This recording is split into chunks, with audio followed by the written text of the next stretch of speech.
1. 5 volunteers. 2. Come on up. 3, 4, 5. Come on up. Luke, right? Yeah. I want you to sit right here. Oh, you picked me. Just for a few minutes. What I want you to do, can everyone see? What I want you to do is I want you to lift Luke out of this chair using just 2 fingers. You're not going to be able to do it, but I think we should at least give it a try. We each have 2 fingers to use, or? 2 total. You each are going to take 2 total fingers. Like this. Go like this. Have you seen this before? Get 2 fingers out. 2 fingers out. 2 fingers out. Great. Another. Get a little comfortable with your arms. A little comfortable with your knees. Each one of you are going to go 1 each under the elbows, 1 each under the knees. That would be shoulders. What did I say? Yeah, shoulders. There you go. First of all, is it okay if they touch you? Okay. Good question. So 1 each, doesn't matter who, 1 each under each of the shoulders, 1 each under each of the knees. It's going to be hard. I don't think you're going to be able to do it, but we're going to give it a shot. All right?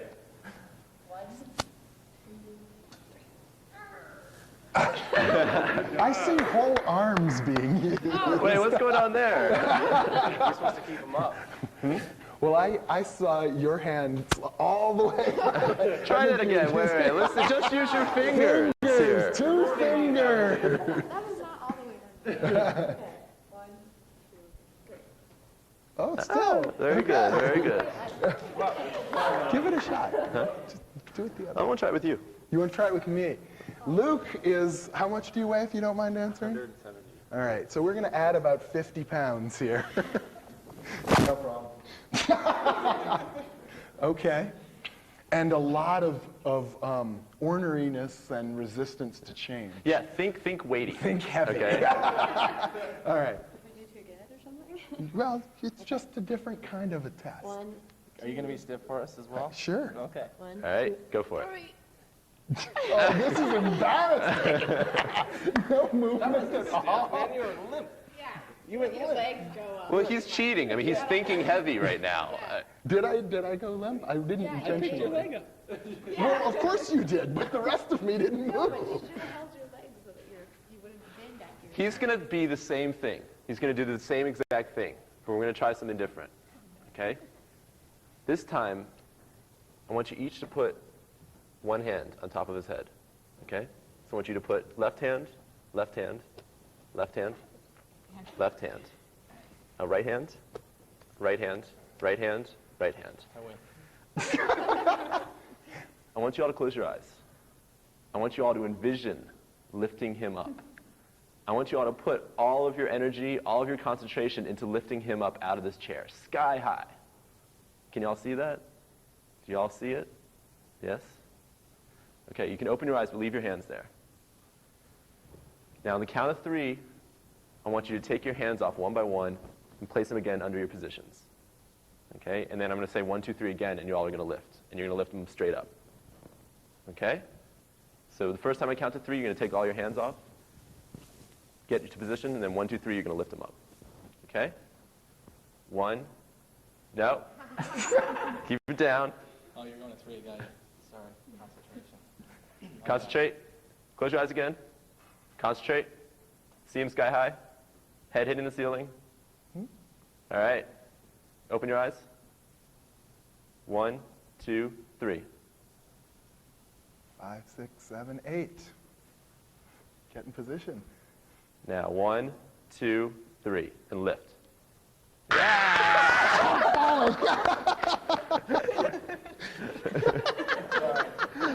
It's like my legs are over my head.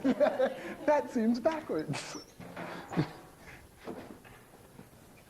How did it feel? A little scary. A little scary? How did it feel to the 4 people who were lifting? Scary. Scary? You thought you were going to drop them? You almost did drop them? Well, what happened that time? He didn't go up. Did you feel anything different that second time? Or was it the same thing that time? How did you feel? I thought he was more rigid. The second time? Yeah. I didn't change. I mean, you may or may not believe me. I didn't change my body. I don't know why it was any different. Yeah. Usually when we've done this, what happens is you don't do it on the first time, and then when everyone puts their hands together, lifts the person straight up. I don't know what happened that time. It looks like the two people at the legs sort of pulled them out a little bit. Yeah, I don't. Get some form on that. There was a Why flow. is that? I mean, why would that happen? Because we've done this exercise thousands of times, and every time, this is one of the few times it hasn't worked exactly the way we wanted it. But usually what happens is it's very difficult that first time. And then that second time when everyone's concentrating and everyone goes together, it gets the person straight up. You were telling us it's impossible the first time. So you kind of got that mental thing going that, oh, this is ridiculous. Like two fingers, how that nothing. So you're kind of defeating yourself. And then when you visualize it and you do one thing. Couldn't have said it better. That was setting you up for failure at the beginning, right?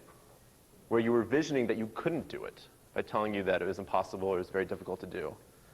And then the second time you did it, it was turning it around, making it more positive. Shows how our assumptions work going into exercises. That if we go into an exercise thinking it's not going to work or it's not going to happen, that it's going to be a failure. And then if we think about it positively, it turns out to be a success. Why else? Why else might it change? I think we had a common vision. And so before, maybe one of us was thinking we'd lift that way, and then we'd lift up and out. Common vision, all the way out. There's a little bit of teamwork there in terms of the visioning process. You're all working together, not just in terms of the effort, but in the preparation for it. That you all were thinking what the goal is together and bringing it together in that regard. And I mean, and there's teamwork in the effort too. When you're putting all your hands together, then you're getting in this rhythm when you're all taking your hands off. There's something about that rhythm, about working with other people in that rhythm. And it shows the strength when we're working together, and we know that we're working together, and we know how we're allies with each other, where we can do things that were once impossible. Okay? I'm going to do an exercise that we started off with yesterday. I'm going to do it for the people who were here, who were not here yesterday. But I want the people who were here yesterday to think about something that once I've gone through the first two sets of cards, I'm going to ask someone else to present the second two. Okay?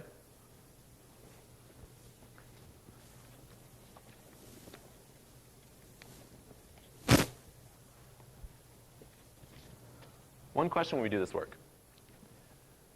Who's a real man? Who is a real man? For the people who weren't here. Right? We all know what a man is.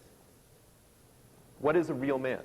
What are the qualities? What's the male persona that we put on? Strong? How about between these two? Who's the real man? The Rock versus Tiger Woods. Who's the real man? The Rock versus Tiger Woods.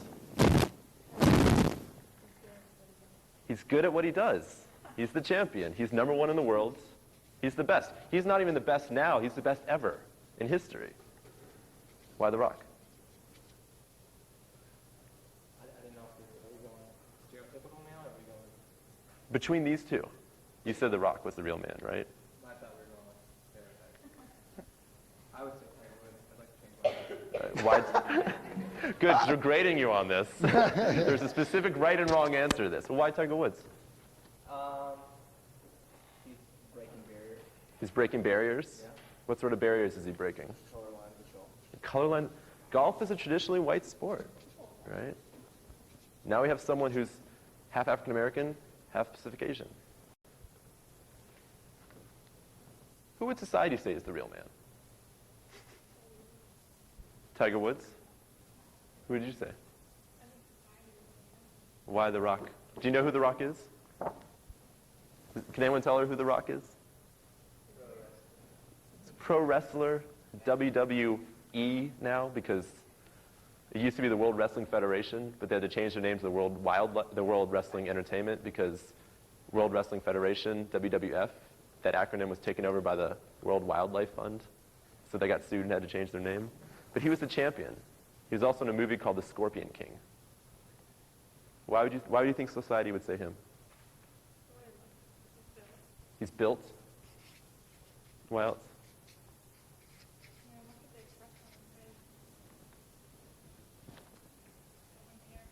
Hmm? He doesn't care. He ain't gonna take shit. I mean, look at him. You want this guy coming over to babysit your kids? No? I mean, it looks like he's not responsible. It looks like he wouldn't care. He's going to do what he needs to do. What would you all say? What would you say? What I said to Tiger Woods because I don't think The Rock has any talent. He's the world champion of the WWE. Oh, wrestling's fake? Like in 100 years, do you think someone's going to be like, The Rock? I mean, that was an athlete. So you have to have staying power. So you're saying to be a real man, you have to have staying power No, but I think between the two. between the two? Yeah, I mean, if I had to like decide between the two, I think that Tiger Woods has a lot more. He looks like just like He's not ugly. he's more successful. Yeah. He's more successful. They're both champions of their respective sports, but you're saying Not respected. they're not respected. Although, which is more watched, golf or wrestling? Wrestling's more watched. But he's like probably nicer than that guy. But he's nicer, and sometimes the nice guy is the real man. Yeah, he's probably a better guy. Do you know him personally? But he's a jerk. But I knew who he was. You knew who he was? Oh my God, damn it. He does show off the So he doesn't need to show off to anybody. Well, he needs to put on a front, in a sense, to get to get people to watch him. I don't think that. The Rock's just an actor. The Rock's just an actor. He's a nice guy, make a bottle of We don't know much about him. His real name is Dwayne Johnson. Who is Dwayne Johnson? that was even a different name. He can't even admit what his name is. Do you think people are watching The Rock because they know he's a nice guy underneath? Depends what they're watching. Like he goes on talk shows. And what's his name when he goes on talk shows? Dwayne Johnson. I saw him on Craig Kilborn. He was on the show as The Rock. I also saw him on Saturday Night Live, and he was on the show as The Rock. So I think sometimes there's a complexity there. Sometimes he's Dwayne Johnson, sometimes he's The Rock. But when we watch him on WWE, when we watch him on SmackDown, are we watching Dwayne Johnson or are we watching The Rock? And why do we want to watch The Rock? He puts on a show. He's a great entertainer.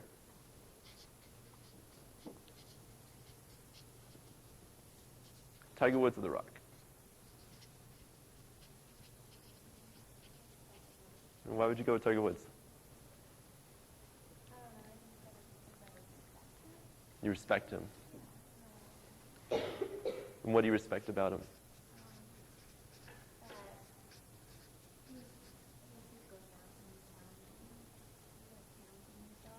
He's challenging himself. I mean, it's a hard sport. He lifts weights 8 hours a day after he does all this practicing, all of this work. Huh? He's the man. Good work. Oh, you want me to do the next one? All right. It's up to you. 2 more. This gentleman? Everyone know who he is? Bill Gates? I got Clinton on this side, but I get a little more current here. This man.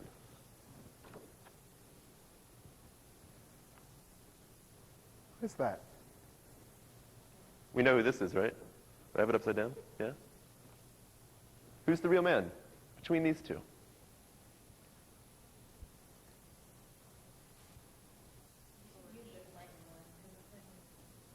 Well, what's hard about this one?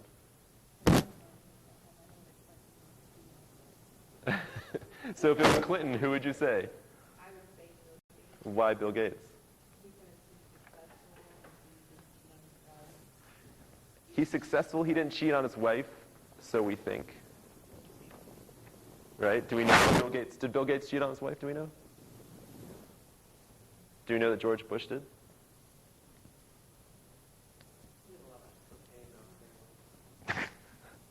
So then, is he the man or not? Well, I associate Bill Gates because I'm a computer geek and I want to be a billionaire. He also gives a lot of money to charity. He's a geek, he's a millionaire, a billionaire, and he's charitable, right? Let's hear it for the geeks. Come on. We've probably got one up there. He's a, we know he's a good guy because he gives so much money away. Well, this guy's not a good guy. Kills people in Texas. I think that in society, George is considered more of a real man. Why is that?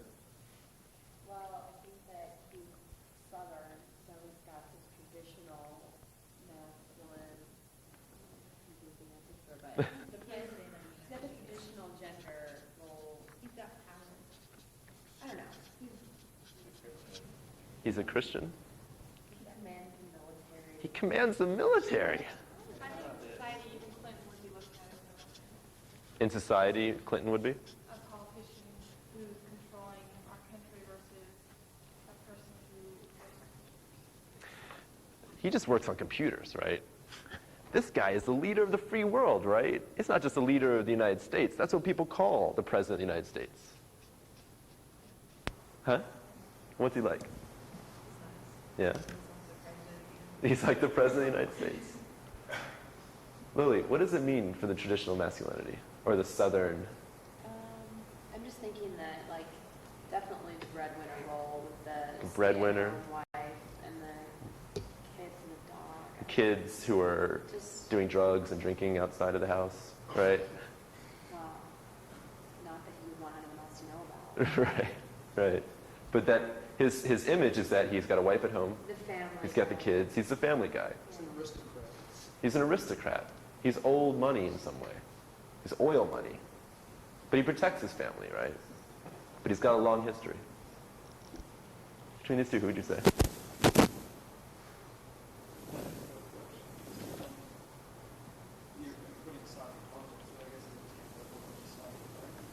You put more stock in money. Between those two, I guess. That there's something about the power that comes with being in the arena of politics than being in the arena of money. Anyone else say Bill Gates? We're gonna let the geek go down? What would you say, Bill Gates? I think Bill Gates, because I think that George Bush just had a lot like aimed at homes by his name. And I think that a lot of the things along the way just came pretty easy to him. Where I think that Bill Gates came from a lot of family. You know, he kind of like he did it himself. Bill Gates is a self-made man.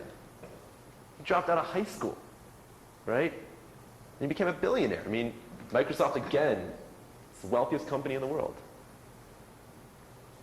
He got into power just because of his family. Any of us could be George Bush, right, if we got born into the right family. But he did it himself. He's real in some way.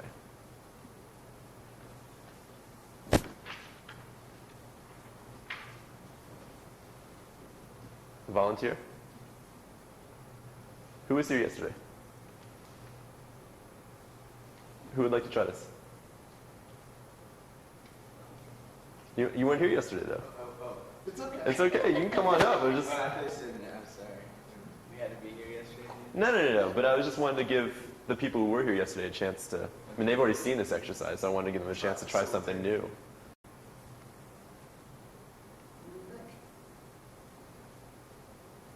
It's not that scary, I promise. I think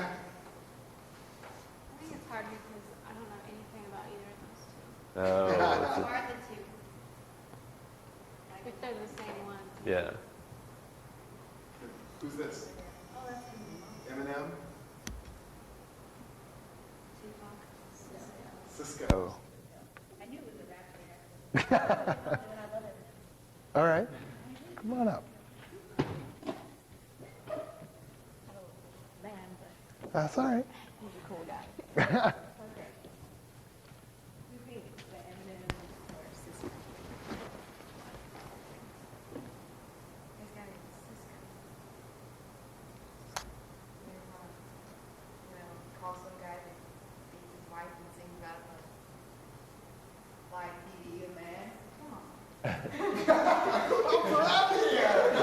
Which one of these two is the man?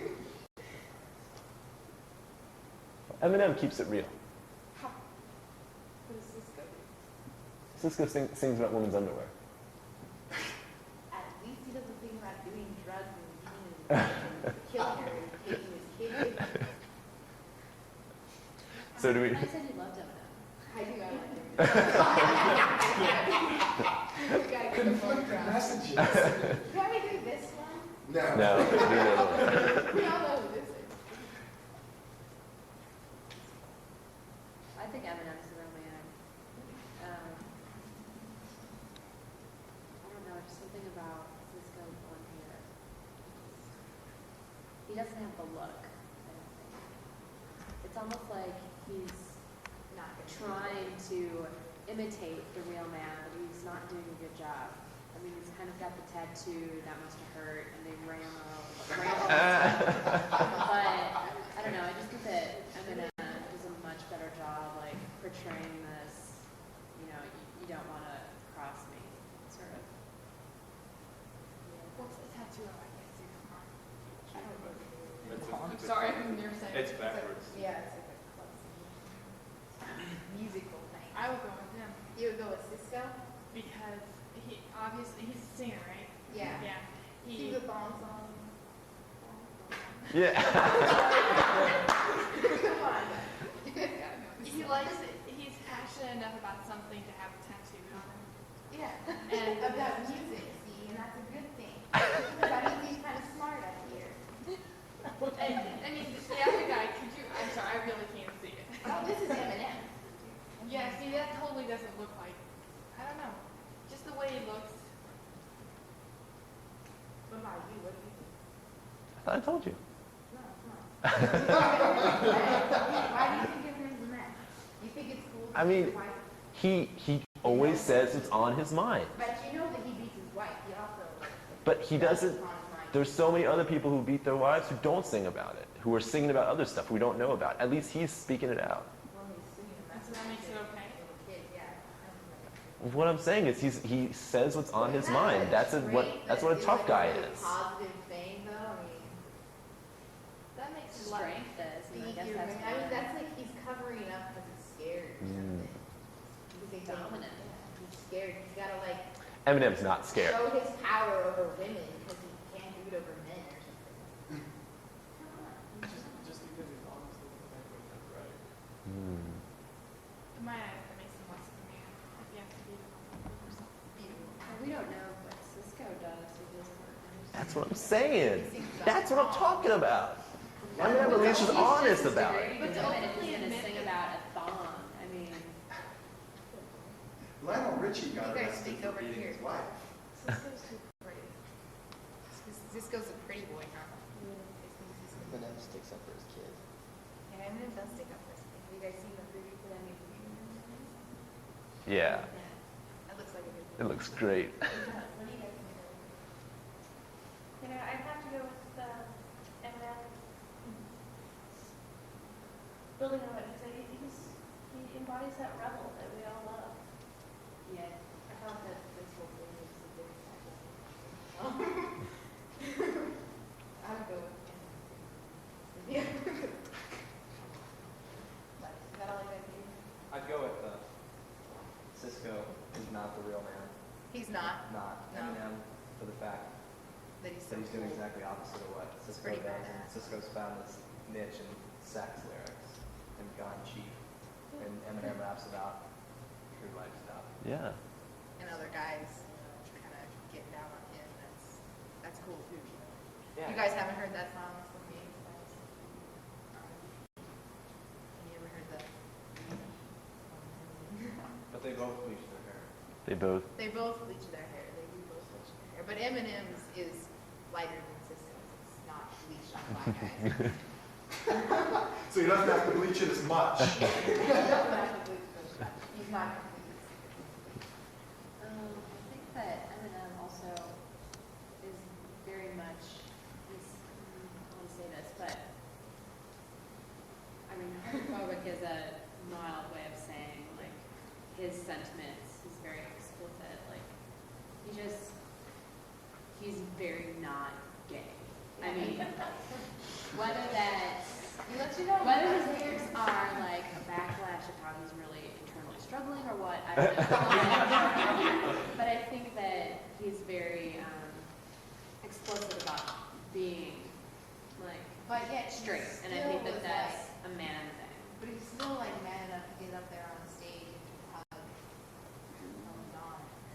For several $1 million. Or however much But they still, pay I him to mean, he do hugged a that. gay man. He's homophobic. I mean, how scary would that be to you if you're like hugging a spider and you're arachnophobic? Wow. I mean, seriously, you gotta be a man to get up there and hug something that you're afraid of. Definitely.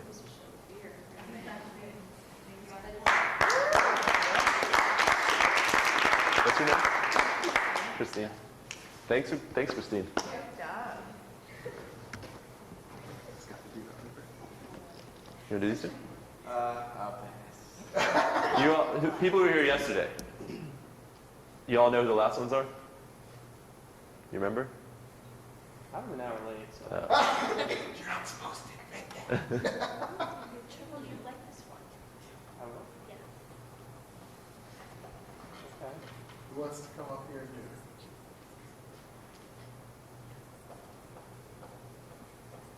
Oh, this is the easy This is the part. fun one. It was not that hard. It was not a big deal. Ask people what they think. Entertain them, sing a little bit.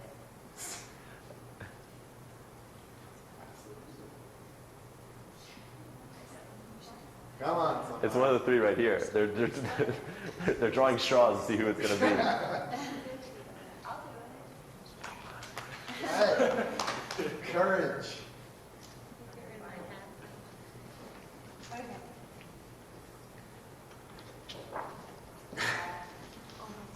I'm sorry. Oh, I see see him that again. thing with the man. He's a Big. He's a He's a Alright, so we have Yoda and Yoda was more of a father figure, clearly. Yoda's a father figure. Speak up. Yeah. Darth Vader was more of a father figure. Pulled through in the end. Pulled through in the end. What? Father figure. I mean, come on, he was pulling for his son. He's like, come on, come over, see what I'm doing. And finally just helped his son out. He helped his son out. Yoda helped him out too, though. Yoda just died. So to be the real man, you can't die. Until at least you've gone through with your saga, right? You got to do 6 movies at least. What do you think, Trevor? Yoda. Yoda? How come?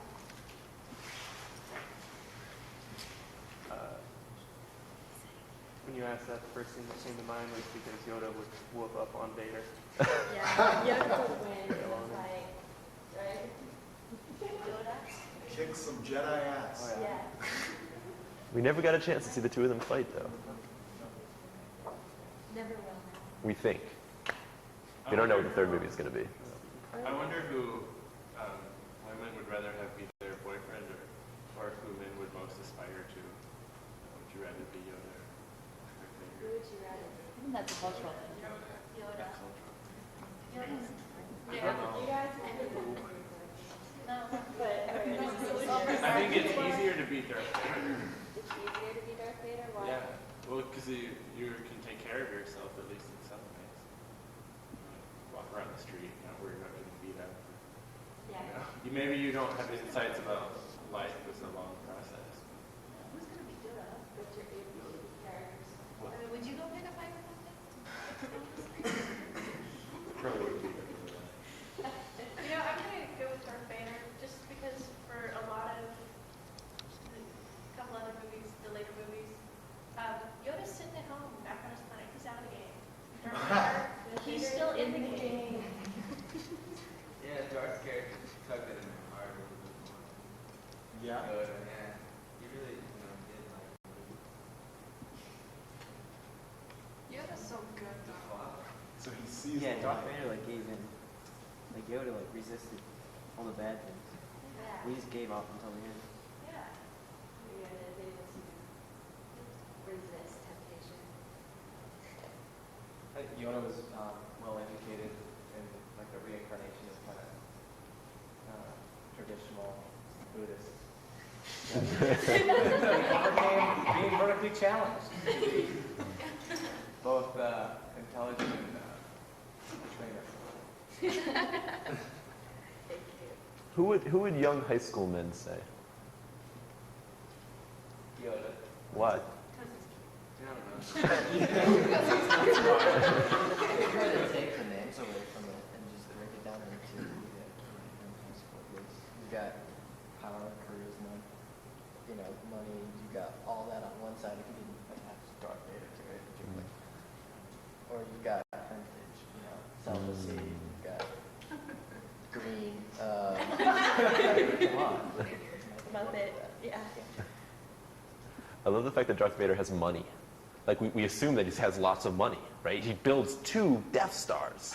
I mean, he's got to be loaded. I mean, more than Bill Gates.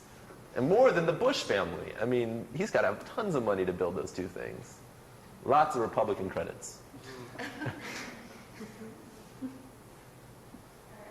It's sort of like he has lots of power, so we assume he has lots of money, too. He's got a whole army behind him. He's got a bunch of stormtroopers. Or what were the guys in white? Stormtroopers. That he owns and controls, and they'll die for him. Yeah, but he's still a servant. He's not completely in charge of, he still answers to someone else. And Yoda's in charge of himself. Yeah. And Yoda has to be So Yoda's a puppet master. It's kind of evil. I'm talking before the fall.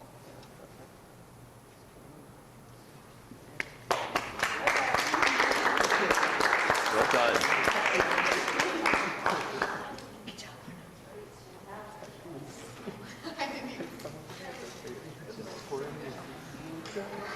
So let me ask the people who weren't here yesterday. What do you all see up here? Jen, let me tell you, the ones that we had before, I would cross something off. we had Tiger Woods versus The Rock. We had George Bush versus Bill Gates. Right. And then we had Eminem versus Cisco. Right. Okay. So what were you going to say? You need to cross like multiple shit, doesn't care out there. I don't think those are very good qualities. Like doesn't care, that's just not good. Doesn't care? Won't take I shit? don't see anything good about doesn't care. But is a real man necessarily a good man? Well, he should be.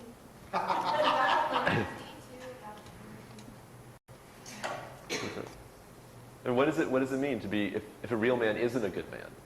I mean, because these are images that we put up there, right? These are images that we get all the time. I mean, The Rock may be someone none of us want to be like. But yet, in a way, he's who we think of as a real man. Or Tiger Woods. The Tiger Woods, he breaks barriers all the time. Dominates. I don't see why breaking barriers. I think a lot of these aren't that bad. And I think a lot of these are actually good. All right, well, let me ask, what else do people see up here?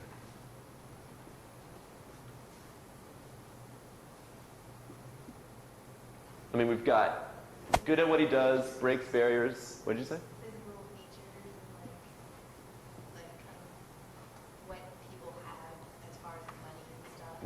So it's physical features and possessions. Like that's how we rank with like Bill Gates and He's got a lot of money. He and Darth Vader, rolling in it. And they have to be pretty good at what they do. What else do y'all see? It's an overlying theme of what the media creates. And what is it that the media creates? It just creates a lot of those stigmatisms that we try to fit into. James Dean was a rebel. Mhm. That's where he got his, he was cool. He kicks ass. He's kind of self-made and powerful. Those things are all created on the screen.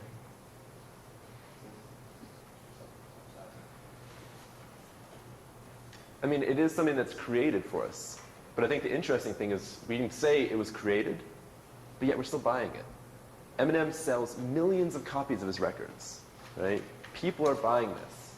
And if you say it's the only thing we're given, That's wrong. Anyone remember Sesame Street? I mean, there was a time when we didn't have those images. But yet those aren't the ones that stay with us. Somehow we're buying into these now.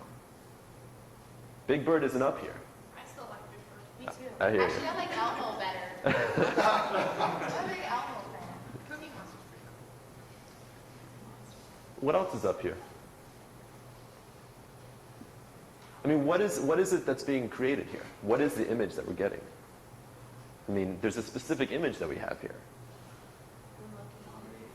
Dominating. Powerful. It's this giant ideal that's impossible for most men to fill.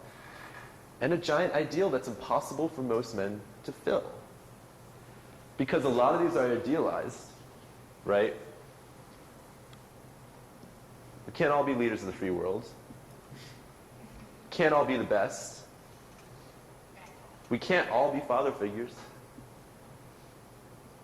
And so it's idealized in the level that it goes to, and it's idealized in the discrepancies, right? We have doesn't care and nice. We have someone who has lots of money and someone who has to give it all away. What are you going to say, Lily? I don't know. I was just thinking that those pictures that you put up, there was a lot of diversity within those, the people that we were talking about, the qualities that they had. Mm-hmm. Like you've got a politician and then a wrestler and a golfer and then like musicians. I think that. And puppets. I don't know where I'm getting with this, but it seemed like there's a lot of those are all different ways that these and underlying themes are kind of represented in what we consider to be, an actual man, proud man. So I don't know if that just talks about how dominance in your game or in your field or whatever is one of the most important characteristics, or if it kind of shows an example of you can have these qualities in lots of different ways. Let's say the last part about having qualities in lots of different ways. Well, it almost gives an example of diversity, that you don't all have to be the same thing and live up to an impossible image, even though those are all very idealized and extreme figures. But I guess it is still a really narrow field that you have to be at the top of whatever it is that you're doing. How many people here have chosen their major? A while ago.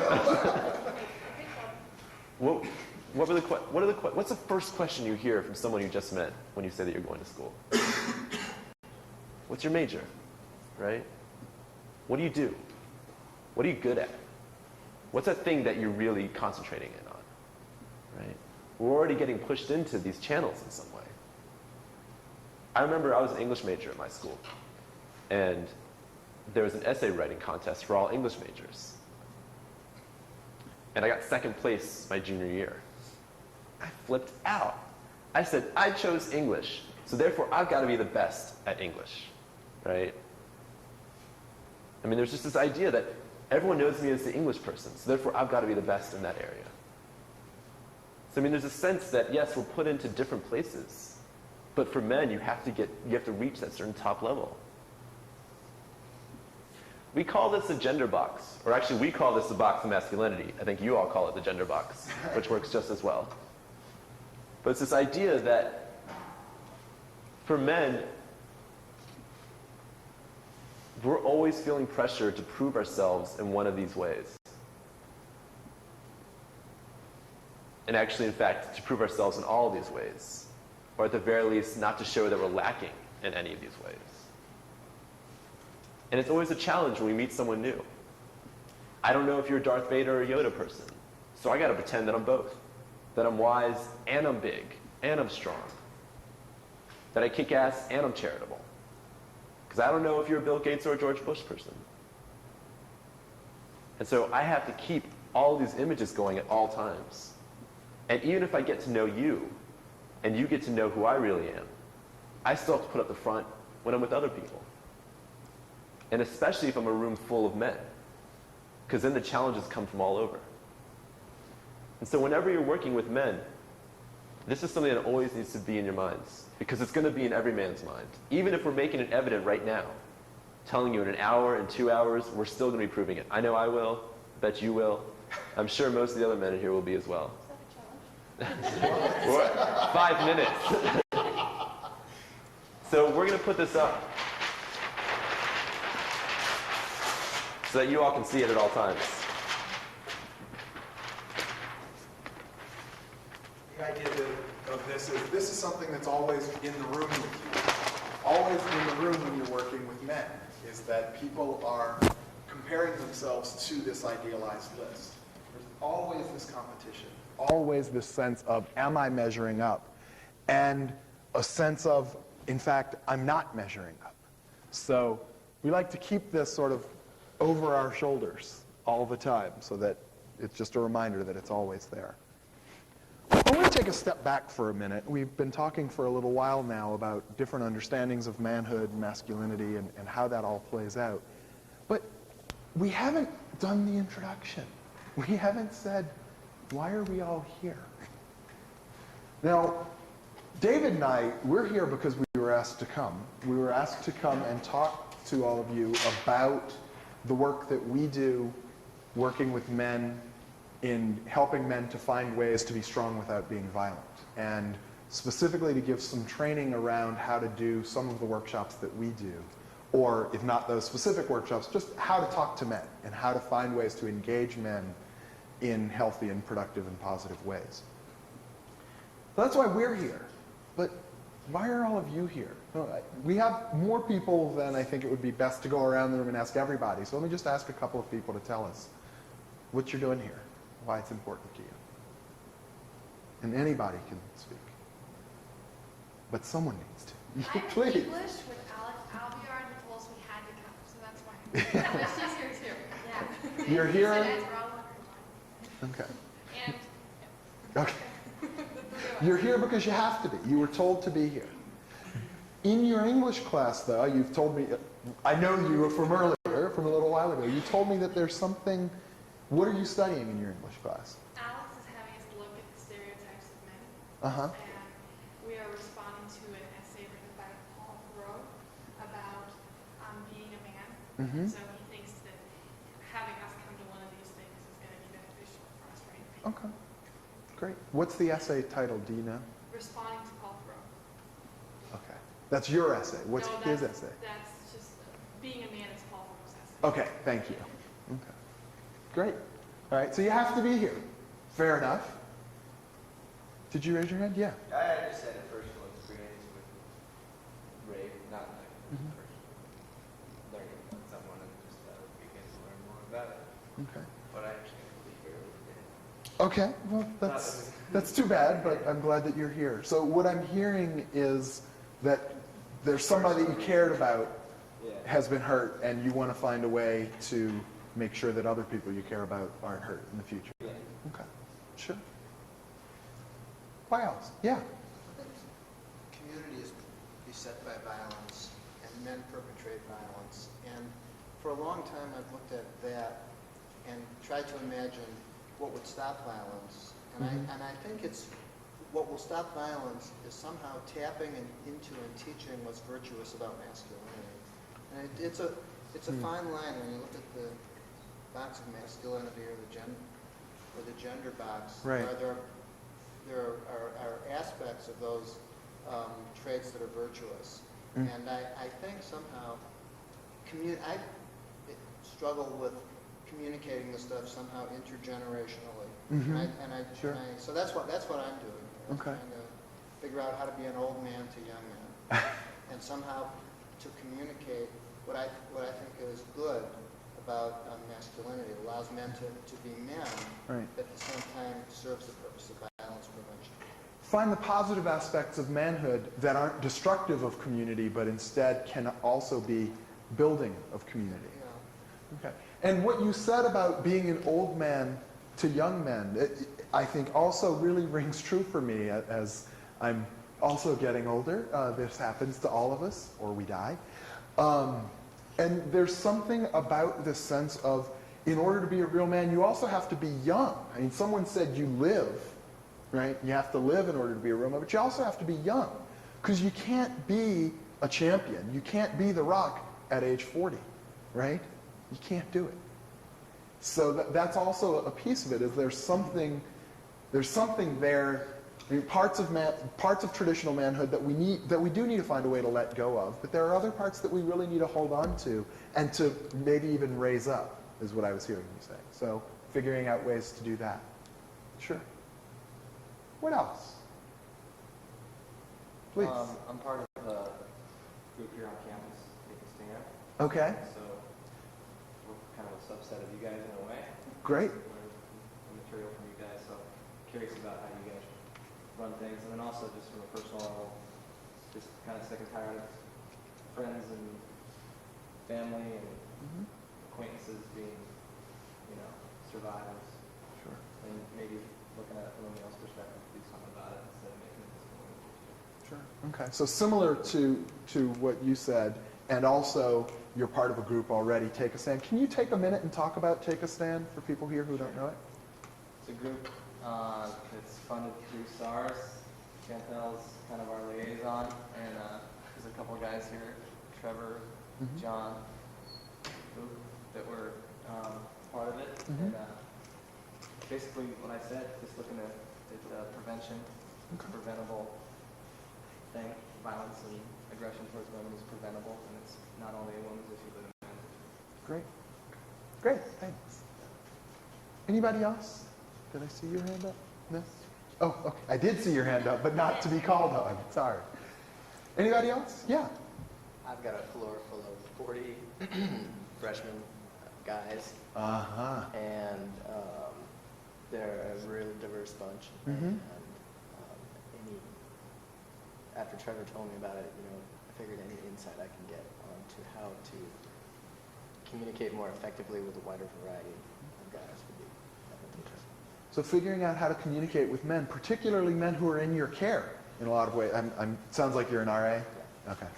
They're in your care. You're responsible for them on some level, and you want to find a way to interact. Sure. That's great. By the way, as I'm talking to you, I'm noticing the camera. I want to make sure that people know we are being filmed. If you don't want to appear on camera, if you let us know, we can make sure that you don't appear. I don't think it's going to be used for any, it won't be on CNN or anything like that. But if you would prefer not to appear, let us know, or let the cameraman know, and we'll make sure that you don't show up. So you don't need to do it publicly either. You can let us know privately. Thank you. Please, Luke. I've been kind of disappointed in how I hear men should act, and so I'm curious to know what other men think about how men should act. And, also to hear some of your perspective. Great. Coming from a more diverse area, Okay. a larger area. This is is this what you're talking about how a man should act? Yeah. Okay. And also what's going on in the rest of the world. So you want to see more options, and you want to see how to create a world in which there are more options. Is that that's fair? part of it. Okay. Great. Anybody else? Okay. Please. I've been active in both feminist and women's movements as well as being a health educator for 10 years or more. And I haven't seen a whole lot of what's been done in either of those areas working to prevent violence. Okay. And so I'm looking for all of those things that are already up there. Okay. And Great. inspiration. Okay. Like that. Looking for inspiration. Wow. Small order there. Okay. And it's one of the really challenging things is we spend a lot of time talking about risk reduction. We don't often talk about actual prevention of violence, and finding ways to do that is really essential. Okay. Great. Well, that's a very ambitious set of goals, set of reasons for being here. Even the first one about having to be here, it sounds like there is something that you're planning to get out of it in terms of a different kind of understanding or a different kind of set of discussions around manhood, right? So Even in that one, I see something coming from there. Well, I want to ask a different kind of question for a minute. And for some of you, this is going to be easier than it will be for others. But since part of what today is about talking to men or working with men, I want to start by asking you to imagine yourselves in the position of a first-year male. You're in your first year on campus. It may be particularly easy for you. You've seen a lot of the models, right? It's your first year in school, maybe even your first month in school, and your RA tells you, I'm not going to pick on you too much, but just for this one, your RA tells you that tomorrow you have to attend a lecture on rape prevention. Or your teacher tells you. Sure, you have to attend a lecture on rape prevention, because of course they'll always use the word lectures. Well, what's going through your mind? What are you assuming is going to happen? What's the person who's going to talk to you going to look like? What is he or she going to say? How are you feeling? All of these questions.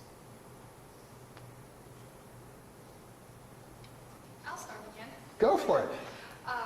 When Alex told me to go, the first thing I thought of was, well, it has to be pretty cool because Alex doesn't pick dumb stuff for us.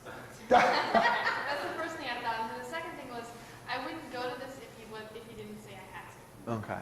And then I thought of what was the thing, the sexual harassment that all the freshmen had to go to here. I thought it would be a lot like that, where we sit in a dark room and watch a video, somebody would talk, and then we leave. Okay. Okay. So you were expecting to have very little interaction. You were thinking, this will probably be pretty cool because my teacher hasn't steered me wrong yet. Wow, I wish I had students like that. You were also saying, but I still feel forced. I still feel like I don't have a choice but to come. Oh, I really Right? Okay. Well, and you're feeling that. Well, I mean, I'm glad I'm here, but... Okay. Okay. That's cool. What else? What else are you feeling or thinking or expecting? As a first-year male. As a first-year male, I'm yeah. not a rapist. Not a rapist? And, Absolutely. What am I doing here? okay. So why am I here? What does this have to do with me? They should be talking to those crazy people who live in the bushes so they can jump out of them, right? Okay. Yeah. I probably think that, except for knowing the title of you guys, Men Can Stop Rape, if someone just said rape prevention, I would think it was going to be a bunch of angry women or angry feminists or something like that. A bunch of angry women, Going like, finger shaking.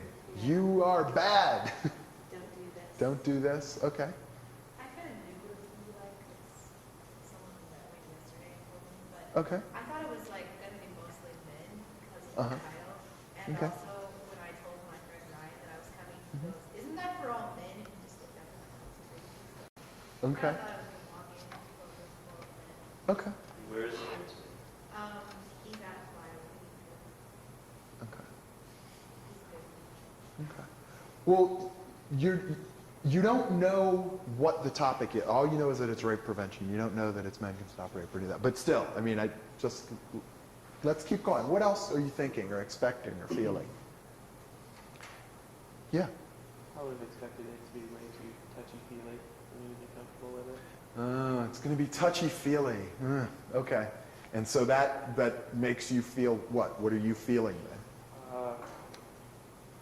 Infringed on? Infringed on. Similar to being forced to show up, you're also being forced to be intimate in a way that you don't want to be. Interesting given the topic at hand, right?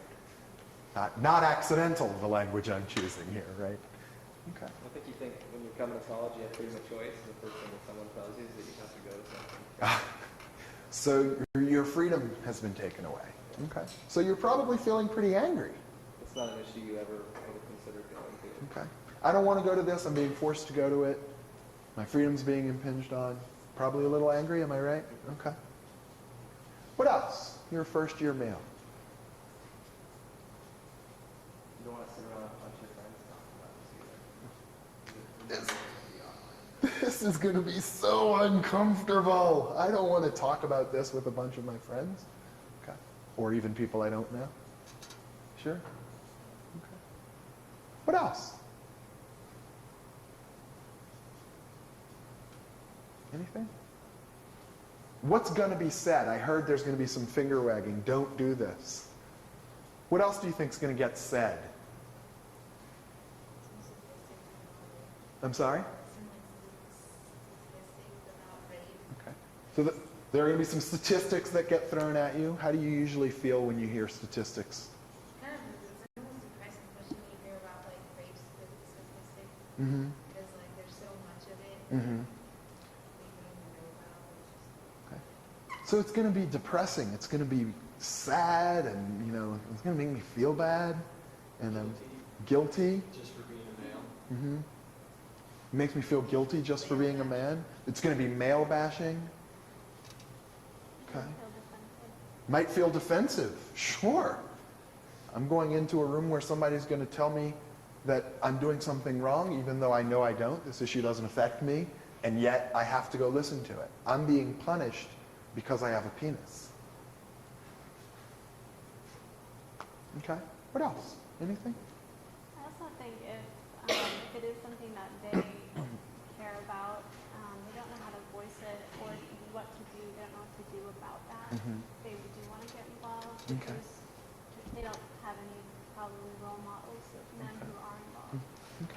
So there might also be a sense of interest in, hey, maybe I'm going to be able to get something out of this because I've always wanted to know something I could say. I have friends who have been hurt. I want to find a way to get out of that. It's a pretty quiet interest. Okay. But quiet. Might even the anxiety be heightened if you feel that way? Yeah. So I feel like I want to do something, but I'm afraid that if I go to this group, I know what all my friends are saying about it. So I'm feeling interested, but I'm also feeling really silenced by my friends feeling unhappy. Okay. Huh. Yeah, I think if you were somebody that's affected by this directly, if you were a freshman going into this and affected by it directly, it's not a place that you're going to feel safe. Okay. And so that's going to be hard. And what do you mean by directly affected by it? Like a survivor? If you're a survivor, yeah. Okay. If you're a survivor, then even more difficult and challenging. More stuff comes up. Or someone's forcing you to bring it to the surface and you're not ready to go there. Again, right. Again, I don't have a choice but to be here. If you're a survivor who's a first-year male, nothing they say is going to even touch on my experience. I'm not going to be included. It's going to make me even more invisible because we're going to talk about women as survivors and men as perpetrators, and I'm a male survivor. I don't fit in either box. So I'm really isolated. I'm really alone. I think this is, as for sure, there's going to be a whole bunch of morality talk around sex or making sex no fun. Right. Sex is going to become no fun. I was doing this workshop once before and asked this question, and there was this one guy who really got into this being a first-year male. And he said, well, I'm not going to get any tonight.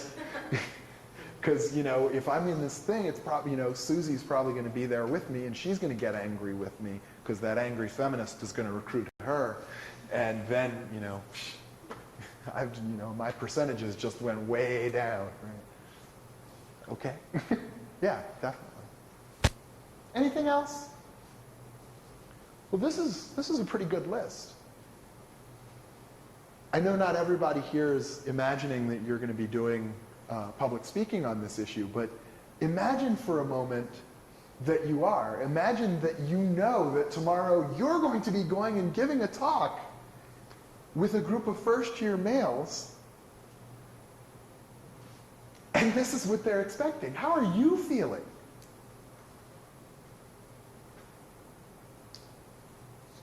Scared? Terrified? What else? Not equal to the task. I'm asking when they will be challenged right away. Sure. Yeah. My message isn't going to get heard. Not going to be heard. I'm going to waste my time. And theirs. What's that? Why do people care what I have to say? Why do people care what I have to say? This is what I haven't even opened my mouth, and this is what they're all hearing. It doesn't matter what I have to say, in a sense. I'm not going to have all the right answers. I'm not going to have all the answers. Whew. That's a hard one. I feel like you're going in there and you're going to make going to, yeah, you're going to make people uncomfortable. That doesn't feel like fun or interesting or useful. Okay. Yeah. So we've set ourselves up with a pretty tough task. Right? Before anyone's uttered a word, before the room is even set up, we already know that we're going to have a hard set of conversations to have, even to begin listening to one another. I did an exercise yesterday about stereotypes, and it's a sort of similar message, that when we exist in stereotypes, that it's almost impossible for any communication to happen. This is the same thing. When we go in knowing that this is what our audience thinks, then we're half lost, right? So we need to find ways to break through these assumptions and these fears and these challenges that we're going to face. Some of these are very real. So that's what we're going to talk about for the rest of the time we're here, is how we can break through that.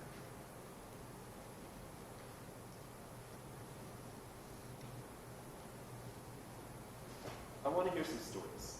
I want to hear some stories about your experiences, whether it is leading a presentation or whether it's just talking to a man on one-on-one, whether it's teaching a class. But I want to hear your experiences, maybe your nightmares, your fears about going out to present. When you think about going to a room full of men like this, what do you imagine? Or what have you experienced?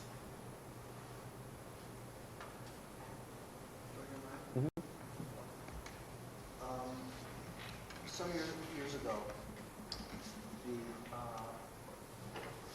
it was right around the time that SARS was beginning, in the early 90s, our football players and some of our students were wearing T-shirts that were with sexually aggressive messages on them. And one of them was, I still remember this one, it said, "Once a grizzly, always a grizz. Once a bobcat, always a pussy." Okay? And I was identified on the campus as someone who would attempt to take a stand and do education around this issue, and had a chance to talk to the football team. And that discussion went along well until this issue came up, the issue of the T-shirts. And it was met by fury and the suggestion that I just lacked understanding. It was nothing more than a T-shirt. You should see T-shirts on other campuses. Leave us alone. This was nothing. Not long thereafter, I was in a gym on campus, Brett Ganix, and a young woman came up to me. She knew, I guess because of my identity with this issue, somebody was wearing that T-shirt. And there were lots of similar T-shirts, but somebody was wearing that T-shirt. They said, "Ken, that T-shirt makes me uncomfortable. I hate it. It scares me," and left me to deal with myself. But what do I do? But made me uncomfortable, but not as uncomfortable as it made this young person. And what I did about it? Nothing. I thought to myself, I'll confront the guy. It won't be a confrontation. I'll talk with him. I'll use what skill I have to talk about that shirt and why, where it may be appropriate or inappropriate, made someone uncomfortable, etc. But I didn't. And there are lots of stories like that. I could tell, I could tell lots and lots and lots of such stories. Thank you for sharing that. It sounds like having the whole football team in a room with you and everyone supporting this T-shirt makes it difficult to then go out and speak out against the T-shirt because you don't know who are your allies out there.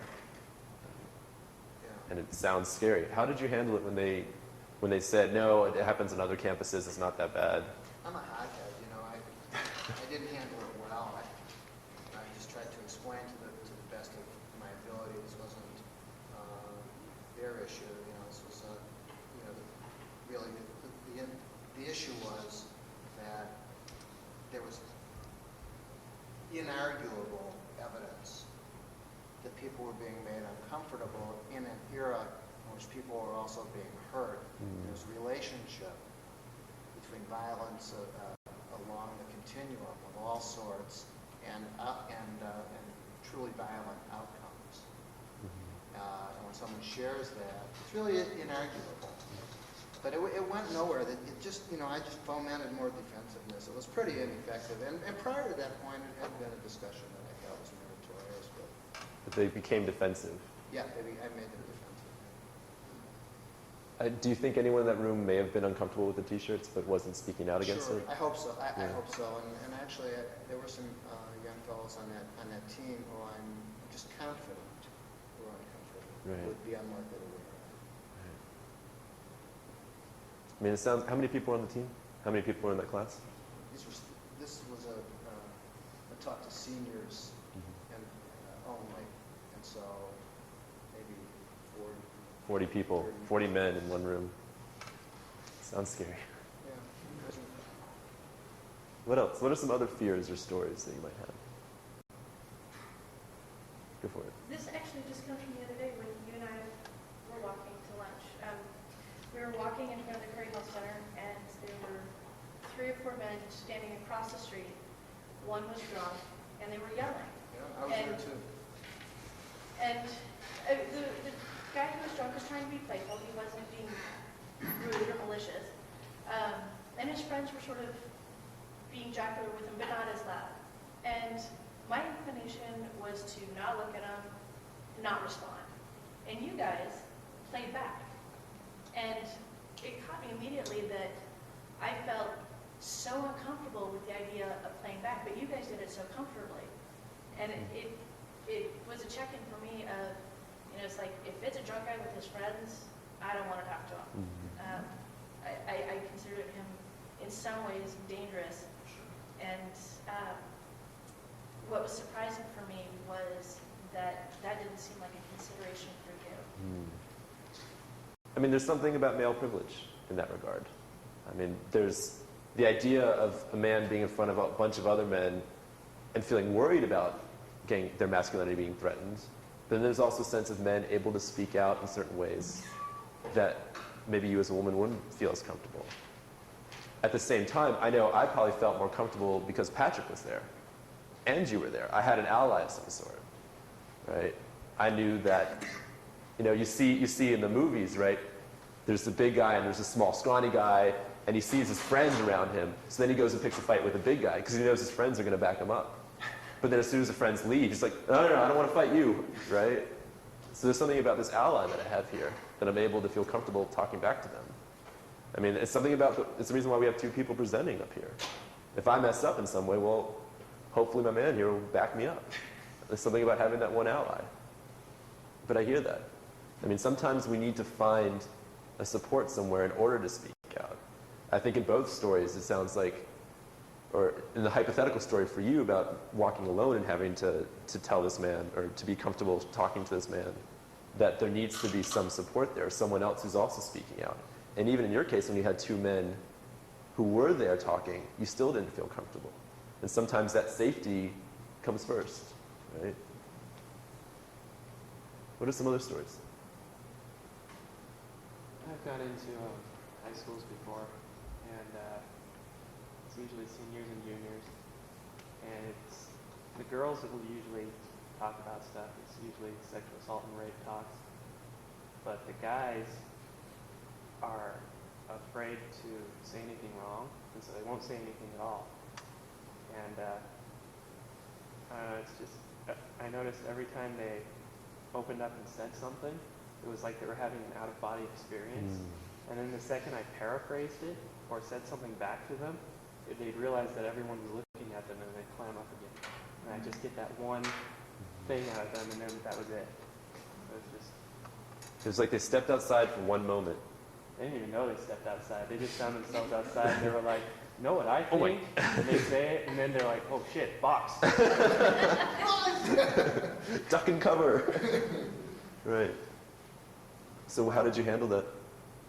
I thanked them for saying whatever it was they said, and I don't know how to remove them from the box. I tried to stimulate discussion somehow, but it usually failed. How did you stimulate discussion? Ask questions directed at people. just make jokes sometimes. It was usually pretty lighthearted. I tried to keep it that way, but it just doesn't help sometimes. And if your joke fails, then it really doesn't help. Oh, well, then they get to laugh at me, which is also okay. So, Glad to hear you say that. We were talking to the athletes on Monday. And at one point, we were talking about where we prove masculinity, and one of the places we talk about where you prove masculinity is in the classroom. But you do it in a different way. In the classroom, you don't want to be the one who puts your hand up. You sort of want to sit back, right? Be chilled out. Don't want to be the first one to put your arm up. Maybe not even put your arm up at all. And if you do, it's not very enthusiastic. And I sort of made a joke. I was like, yeah, you don't go, Aristotle, right? 3 guys up here were just like, Aristotle. And they just started laughing at me. I said, Patrick, why don't you take over for a little bit? Come on, buddy. Socrates.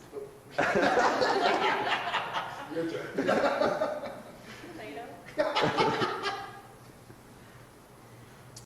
Other stories?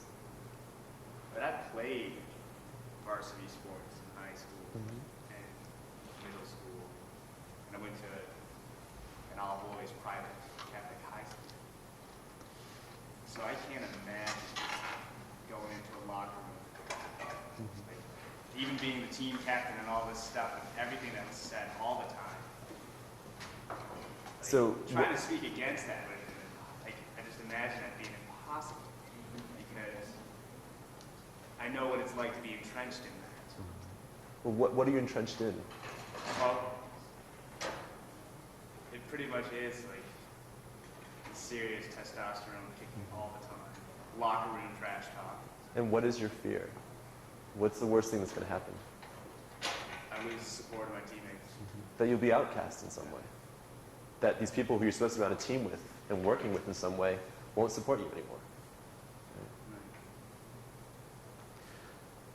I think everyone, men or women, gets scared going into a presentation of first-year males.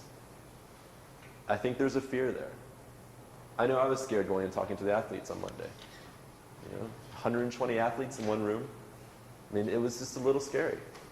I thought that they weren't going to listen to me. They were going to make fun of me. Yeah, But you're coming louder. the grand entrance. But there are ways that we can work to make that situation better, to make it not so scary, and successful ways that we can reach out to men, ways that we can connect. And we put some pointers on here to help out. The first one is to keep masculinity in mind. If we're feeling masculinity in there, if we're feeling like they're all going to make fun of me, or everyone's wearing the t-shirt because everyone else is wearing the t-shirt, if we're feeling the sense of proving manhood with each other, keep it in mind, maybe even point it out. I mean, that's what we do with this, right? In some way, get masculinity in there in some way, and keep that in mind when you're doing this work. That sometimes you're going to get all silence because they're all worried about what the other men are going to think of them if they talk. They're actually not going to put their hand up and go Aristotle, right? They're going to wait to see what the other people say.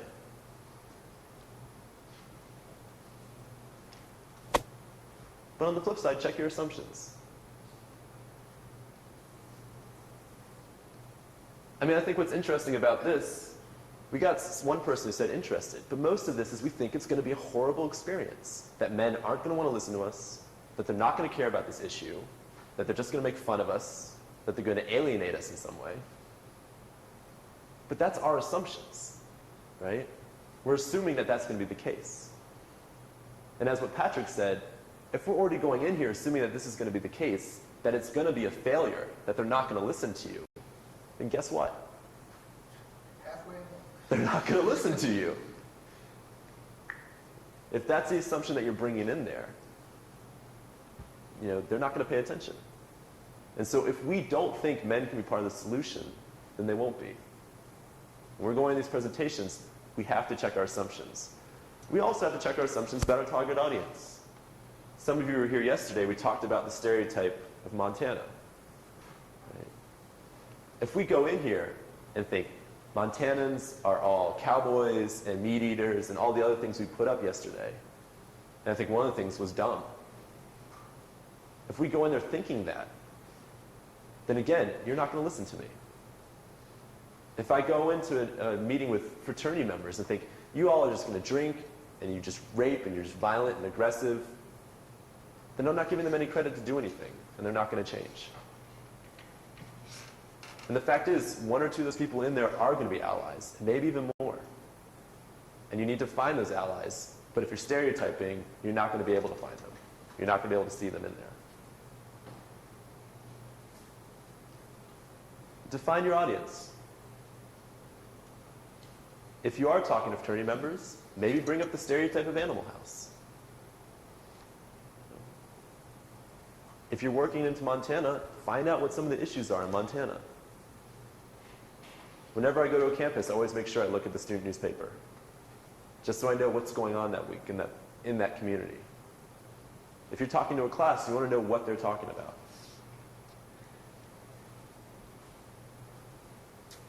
Decide what success will look like. If you go into a presentation thinking, I want you all to change and talk about masculinity all the time and always be just trying to get out of the box and just trying to stop rape and just, pushing other people to intervene, that's just not success. It's just not going to happen after 1 hour and a half presentation. You want some concrete success that's achievable, that you can see happen, that will make people feel like they're getting something done. I was going to tell the White Men Can't Jump story, but I think you should tell it. Please. People here heard the White Men Can't Jump story yesterday. Everyone seen White Men Can't Jump? Right? Most of us have. Rosie Perez is lying in bed. She starts clutching at her throat. She goes, man, I'm thirsty. Woody Harrelson gets up, goes and gets her a glass of water. Comes back with a glass of water. She goes, no, I didn't want a glass of water. I wanted you to say, I too have known thirst. This idea that anytime someone says something, there are lots of ways to interpret it. But this man interpreted it as, I need to fix it. That there's a situation out there and I need to do something about it. At the University of Maine, we were working with the men's group there. First meeting, got everyone together, they all got a chance to know each other, get a chance to get at some of these core issues. About a 2-hour presentation discussion that we did. What's the next thing they want to do? Let's go do peer education. You're not there yet. I mean, we can think about that. But there's an idea that men want to have success. They want to then go fix the problem. And sometimes we need to play into that stereotype or play into that training and give a successful step. Meet men where they are. I mean, the first one is geographically. If men aren't interested in my presenting, then they're not going to come to DC to watch me present. So sometimes I'm going to need to go to the fraternity or go to the military to do my presentation. Meet men where they are culturally. And this is really important. Sexism isn't the only oppression that we face with. There are all sorts of oppressions. They're all interconnected. They're all linked. They're all based on a system of power. If you're working with men, some of whom feel culturally oppressed in some way, then you need to bring that out. You need to work with them on that. There's a connection there that you need to make evident. And finally, this is heavy stuff. I mean, for a lot of men, this will be the first time they've heard this. You're talking about bringing men out of the box when they've been trying to stay in the box for 20 years? And there's some fear there. It's going to be scary stuff. You need to work with men and meet them and understand that this is scary. And appreciate the small steps out of the box that they take in your story.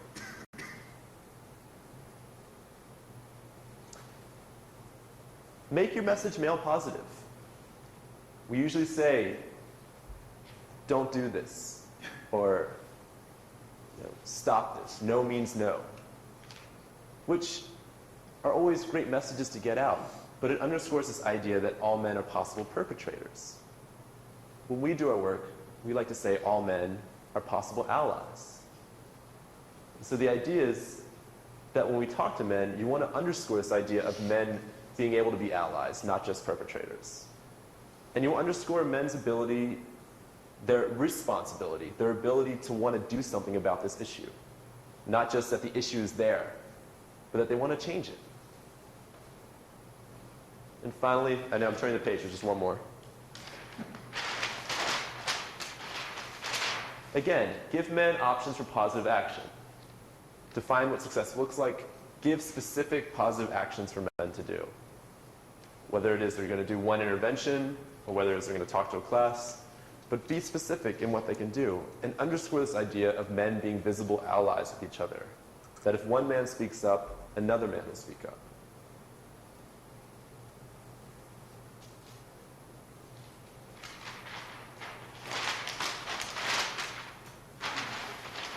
Anyone have any questions about that before I go on? Anyone know who Al Bundy is? Who's Al Bundy? Married with children and parents, hands in his crotch. Guy with his hands in his crotch. What were you going to say? Something like that. Something like that. Is he a feminist? He's a sexist. What would it be like to talk to him about this?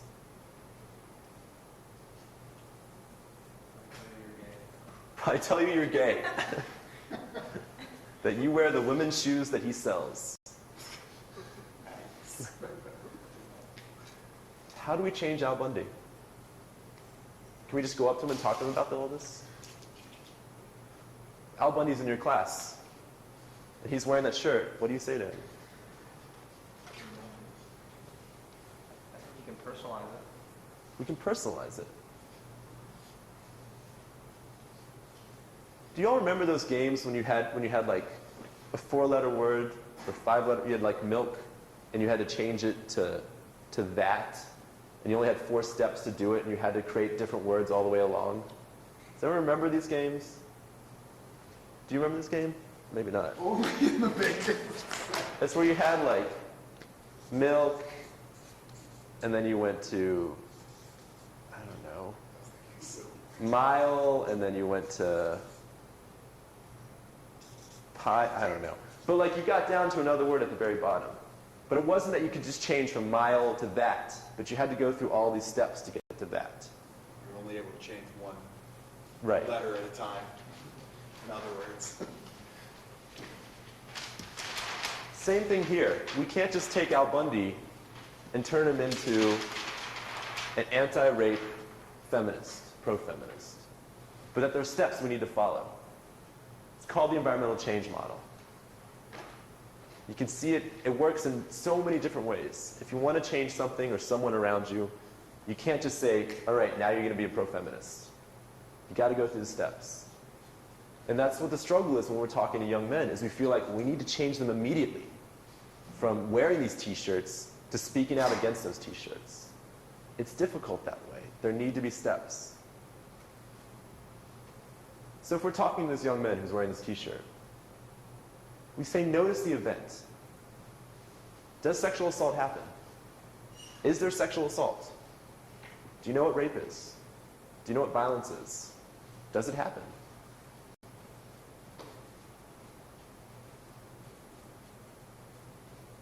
I don't have it memorized perfectly. Oh, identify it as a problem. Thanks. I'll write faster. Not just that sexual assault happens, but that it's wrong, that it's not something that you want in your community, right? It's not just that you're telling this person about something that's happening, but that it's something that is not good. And then to feel responsible for it. This gentleman who's wearing this t-shirt, if he sees sexual assault in this community and he feels like it's wrong, we now need to give him a sense of feeling responsible for it. That it's his responsibility to do something about it. and feel responsible for its solution as well, that he has the capability to do something about it.